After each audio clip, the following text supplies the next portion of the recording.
ఎన్నో విషయాలు అటు భక్తిపరంగా, ఇటు రాజకీయ పరంగా, ఆస్ట్రాలజీ పరంగా చాలా విషయాలు మనం మన ఛానల్‌లో మాట్లాడుకుంటూ ఉంటాం. అయితే మాసం మారింది అంటే ఖచ్చితంగా ప్రతి ఒక్కళ్ళు చాలా వరకు చూసేది రాశి ఫలాలే. ఇక నుంచి రాశి ఫలాలను కూడా రఘుప్రియ గారితో చేయబోతున్నాను. ప్రతి ఒక్కళ్ళు కూడా వీడియోని వాచ్ చేసి మీ యొక్క సలహాలు కానివ్వండి, లేదా ఏమైనా డౌట్స్ ఉన్నా కూడా తప్పకుండా కామెంట్ బాక్స్‌లో తెలియచేయండి. మరో ముఖ్యమైన విషయం ఏంటంటే ప్రతి రాశి వారు కూడా మీకు ఆహ్, జాతకాల్ని చూపించుకొని ప్రెడిక్షన్ తీసుకుంటే మీకు 100% రిజల్ట్ అనేది కనిపిస్తుంది.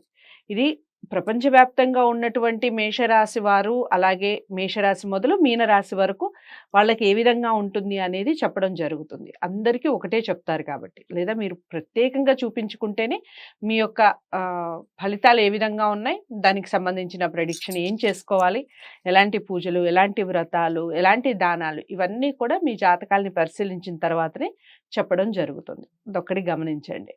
ఇక మేషరాశి మొదలు మీనరాశి వరకు వివిధ రాశుల యొక్క ఫలితాలు ఏ విధంగా ఉన్నాయి, అదేవిధంగా లక్ష్మీదేవి అనుగ్రహం పొందాలి అంటే ఏం చేయాలి, ఎలాంటి మంత్రాన్ని ఉపదేశించాలి, లేదా ఎలాంటి మంత్రోచ్చారణ వలన మనకి లాభాలు కలుగుతాయి, ఈ విషయాలన్నీ కూడా తెలుసుకునే ప్రయత్నం చేద్దాం. నమస్కారం రవి. నమస్తే.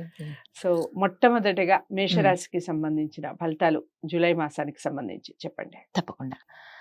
మేషరాశిలో అశ్విని నక్షత్రంలో 1, 2, 3, 4 పాదాలు, భరణి నక్షత్రంలో 1, 2, 3, 4 పాదాలు, కృతికా నక్షత్రం 1వ పాదంగా ఉంది. అయితే ఈ నెలలో ఈ ఈ రాశి వాళ్ళకి చాలా చక్కగా బాగుంది. ఈ నక్షత్రాల వాళ్ళకి బాగుంది, ఈ రాశి వాళ్ళకి బాగుంది అనమాట. అయితే వృత్తి వ్యాపారాలు చాలా లాభసాటిగా ఉంటాయి. ఆదాయానికి అయితే లోటు లేదు. ఎక్కడి నుంచైనా వాళ్ళకి డబ్బులు వచ్చేస్తుంటాయి చక్కగా. నూతన వస్తు వాహనాలు కొనుగోలు చేసే ప్రయత్నం జరుగుతుంది. వాళ్ళు కనుక అనుకుంటే కనుక ఆ అవకాశం అయితే ఈ నెలలో దొరుకుతుంది. తర్వాత వస్త్ర వ్యాపారాలకి అంటే టెక్స్టైల్ బిజినెస్ వాళ్ళకి చాలా బ్రహ్మాండంగా ఉంది. చిన్ననాటి మిత్రులను కలుసుకుంటారు. ఆ తర్వాత కుటుంబ సభ్యులతో పుణ్యక్షేత్ర దర్శనాలు, క్షేత్ర దర్శనాలు కూడా ఈ రాశి వాళ్ళకి ఉన్నది. తర్వాత ఆకస్మిక ప్రయాణాలు ఉంటాయి. అసలు అన్ఎక్స్పెక్టెడ్ గా వెళ్ళవలసి రావచ్చు ఒక్కొక్క చోటకి, అది కూడా ఉంది. అయితే చేపట్టిన పనులు సమయానికి ఏదైనా వాళ్ళు పూర్వం బ్యాక్లాగ్ ఏదైనా ఉంటే అనుకున్న పనులు ఈ మాసంలో వాళ్ళు పూర్తి చేసుకోగలుగుతారు.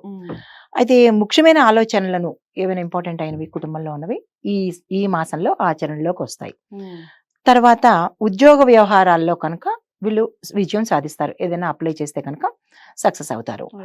తర్వాత అన్ని రంగాల వాళ్ళకి అనుకూలంగానే ఉంది. అంటే ఎటు ఇబ్బందులు లేకుండా ఈ మాసం ఒడిదుడుకులు లేకుండా హ్యాపీగా జరిగిపోతుంది. తర్వాత ఏంటంటే మాసాంతంలో వీళ్ళకి ఒక స్వల్ప అనారోగ్యం చిన్నది, ఏదైనా ఒక చిన్న మెడికేషన్ అంటారు కదా, ఏదో దానికి దగ్గు జలుబు ఒక మెడికేషన్ లాగా అవకాశం మారుతాయి కదా. పరిహారాలు ఏమిటో చెప్పండి. పరిహారాలు అయితే వీళ్ళకి సూచన ఒకటి ఏమి ఇవ్వడం జరిగిందంటే, వాహనం మీద వెళ్ళేటప్పుడు జాగ్రత్తగా వెళ్ళాలి.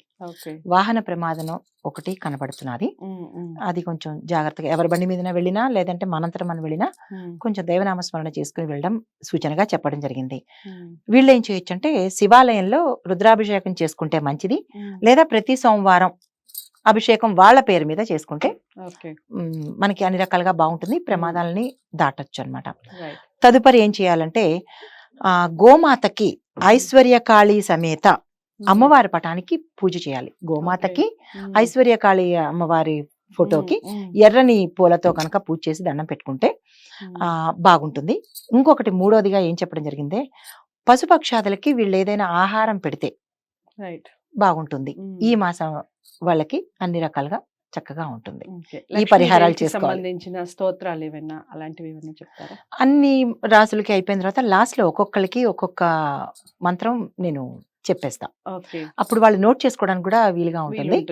ప్రతి రాశి వారికి ఒక మంత్రం చిన్నదిగా ఉంటుంది. అది ఎక్కడ పూర్వం మా తాతగారు మా నాన్నగారు దగ్గర నుంచి వచ్చింది. అది ఒక్కసారి చూస్తే కనపడింది నాకు. అన్ని పుస్తకాలతో పాటు క్యాజువల్ గా చూసినప్పుడు అది మా నాన్నగారి చేతి రాతలో ఉన్నదనమాట. అది నాకు చాలా బాగుంటుంది. ఇది కూడా నేను బయటికి తీసుకొని వస్తే అందరూ ఉపయోగపడుతుంది కదా అన్న రైట్. ఉద్దేశంతో హ్మ్. నేను ప్రతి సో, ఒక్కళ్ళకి ఆ చెప్తాను. మంత్రానికి సంబంధించి కూడా ఒక వీడియో చేసే ప్రయత్నం చేద్దాము రఘుప్రియ గారు. తప్పకుండా. సో, త అదండి విషయం. చాలా అంటే చాలా చక్కగా వివరించారు మేషరాశికి సంబంధించి. హ్మ్. మేషరాశి వారు ఎవరైతే ఉన్నారో చక్కగా నోట్ చేసుకోండి పరిహారాలు ఏమిటి అనేది. మొత్తం అందరికీ సంబంధించి ప్రపంచవ్యాప్తంగా ఉన్నటువంటి మేషరాశి వారికి ఇది వర్తిస్తుంది. ఇక మీరు గోచార రీత్యా గనుక మళ్ళీ చూయించుకోవాలి అనుకున్నా, జాతకాలు చూపించుకోవాలి అనుకున్నా స్క్రీన్ మీద కనపడే నెంబర్‌కి కాల్ చేయాల్సి ఉంటుంది. మేడం మీకు అపాయింట్‌మెంట్ ఇస్తారు. తప్పకుండా మీ యొక్క జాతకాలని చూసి ఎలాంటి పరిహారాలు చేసుకోవాలి ఏమిటి అనేది చెప్పడం జరుగుతుంది. వీడియోని లైక్ చేసి షేర్ చేయండి. ఛానల్‌ని సబ్స్క్రైబ్ చేసుకోండి. తదుపరి రాశితో మళ్ళీ కలుస్తాను. అంతవరకు సెలవు. నమస్తే.